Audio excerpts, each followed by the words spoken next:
Hello and welcome back to another fun-packed episode of the EUC Show.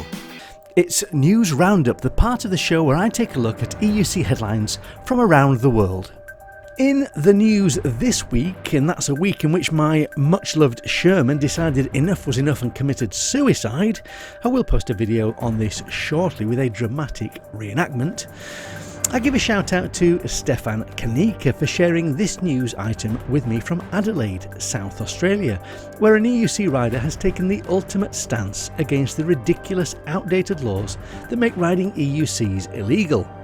Stefan's friend, Justin Kopok, spent 3 days in jail after being stopped by police while riding his EUC because he wanted to take a stance. But rather than hearing me talk about it, watch this news broadcast from ABC News instead. Justin Kopok loves getting around town on his electric unicycle, but just before Christmas he was pulled over by police here in Norwood. So I was riding my wheel down here and I decided to not go on the footpath here because there was a lot of people, so I decided to go out onto the bike lane, and I made it about 10 metres down here, and that's when I was stopped by police on bikes. Electric unicycles and skateboards currently can't be registered as road vehicles in South Australia, and Mr Kopok wasn't wearing a helmet, but he still didn't expect to be locked up in the city watch house for 3 days. Police say he was given the opportunity to apply for bail on 2 separate occasions, but instead he waited 3 days to be freed by a magistrate. It was pretty uncomfortable, pretty harrowing. The jail was quite full while I was in there, so there was a lot of commotion and a lot of things going on. The state government has promised to review the laws around e-scooters and other personal electric transport devices sometime this year. Right now, the only e-scooters allowed to be ridden in Adelaide are those hired from the 2 companies with permits. Enthusiasts held a come and try day over the weekend at Tonsley, which was attended by the police minister. They say the devices are not just for fun. They're great for recreation, but as the battery technology has accelerated, they're becoming much better for commuting. So people are leaving the car at home, which is cutting emissions, and we think that's fantastic. Mr Kopok is due to appear in court again in February. Eugene Boisvert, ABC News, Adelaide. And it seems as though this protest is having an impact. Recently, local MPs and politicians gave a press conference, captured here by Stefan himself, in which it was announced that steps are finally going to be taken to legalise the use of PEVs as a viable commuter option in Adelaide. South Australia is a long way behind when it comes to these devices, and what we're trying to do is to make sure that these do present a viable alternative, a mode of transport to get from point A to point B. They're effective, they're efficient, they're safe to do so, and we may as well bring it on.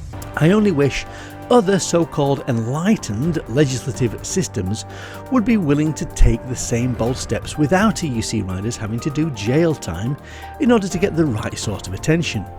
Well done, Justin Kopok. I believe the local phrase is, "You beaut."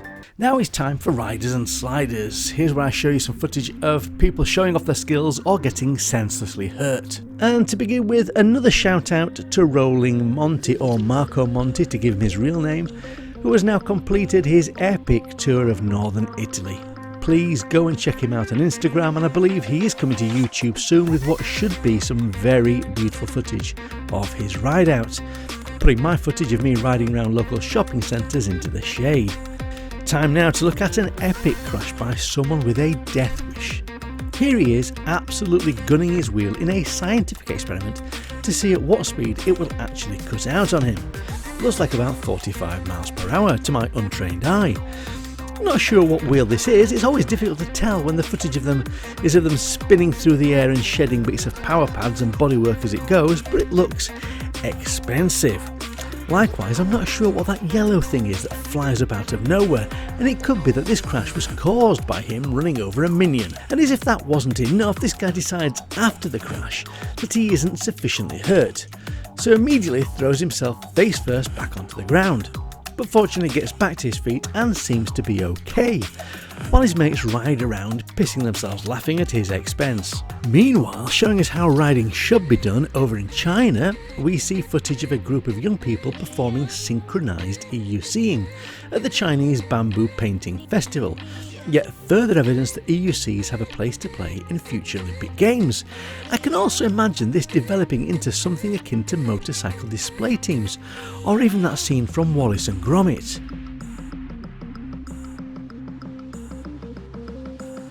I also have it on good authority that the Chinese are worried that the Americans may be developing a display team of their own, so may have launched some sort of balloon thing to spy on what they're doing.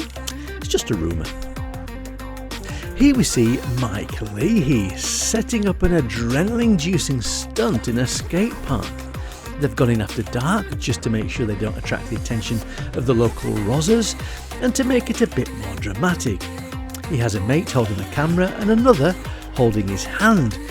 For future reference, we're going to refer to these people as enablers. But the question is, what happens next? Well, he manages to destroy the local park bench and turns it into matchsticks. He ends up digging it out of the splintered wood like Indiana Jones driving through an IKEA warehouse. Nice work. And here's the part of the show where I trawl through social media, bringing you the best and often the worst of what it has to offer. And here is evidence that someone has designed a seat for the S22 out of a sawn-off shotgun. Gives new meaning to the phrase, "I'm just shooting out for a ride." Well, here we have a chap giving a demonstration on how to make your own EUC from scratch and out of bits of old bicycles. He properly goes full A-team on this, and while the end product may not be in-motion quality, it does give him an end product that works. Although I guarantee some people will now be screaming at him for not wearing a crash helmet or knee pads. Somebody posted a picture demonstrating the health benefits of riding an EUC compared to other forms of exercise.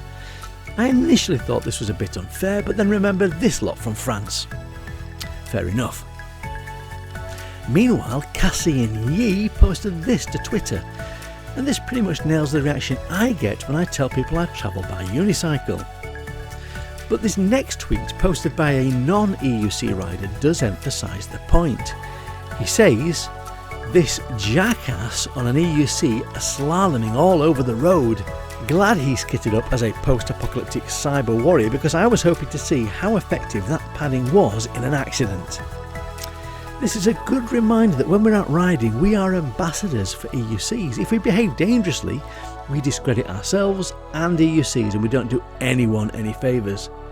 Having said that, this rider appears in the photos to be obeying the highway code, stopping at lights and not pushing past cars at junctions. So maybe this was just an uneducated fool driving the car. That can happen.